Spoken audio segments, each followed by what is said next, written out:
Every day the fat director came to the station to catch his train, and he always said hello to Thomas.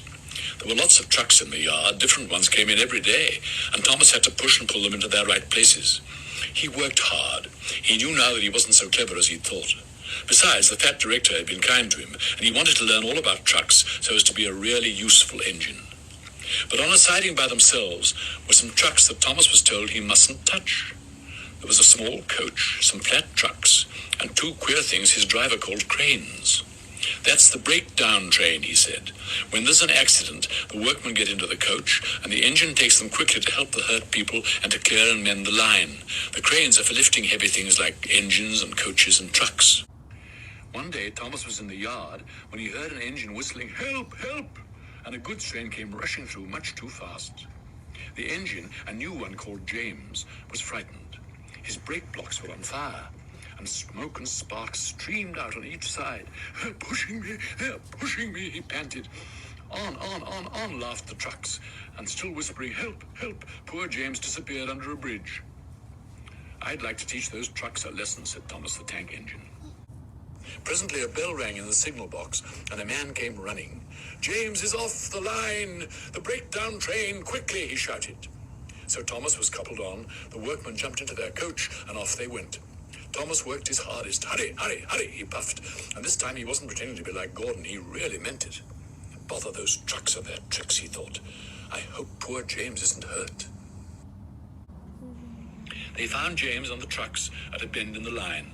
The brake van and the last few trucks were on the rails, but the front ones were piled in a heap.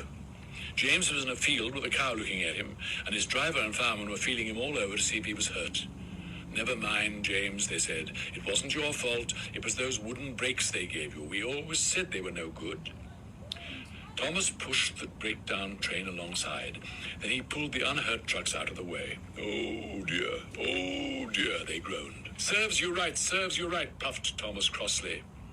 When the men put other trucks on the line, he pulled them away too. He was hard at work, puffing backwards and forwards all the afternoon.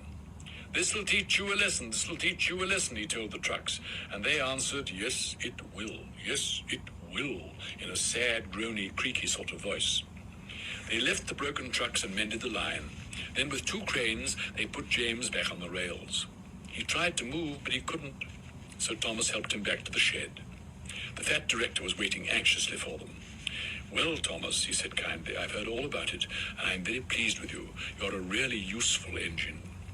James shall have some proper brakes and a new coat of paint, and you shall have a branch line all to yourself." "Oh, sir," said Thomas happily. Now Thomas is as happy as can be. He has a branch line all to himself and puffs proudly backwards and forwards with two coaches all day. He's never lonely, because there's always some engine to talk to at the junction. Edward and Henry stop quite often until in the news. Gordon is always in a hurry and does not stop, but he never forgets to say poop, poop to little Thomas, and Thomas always whispers peep, peep in return.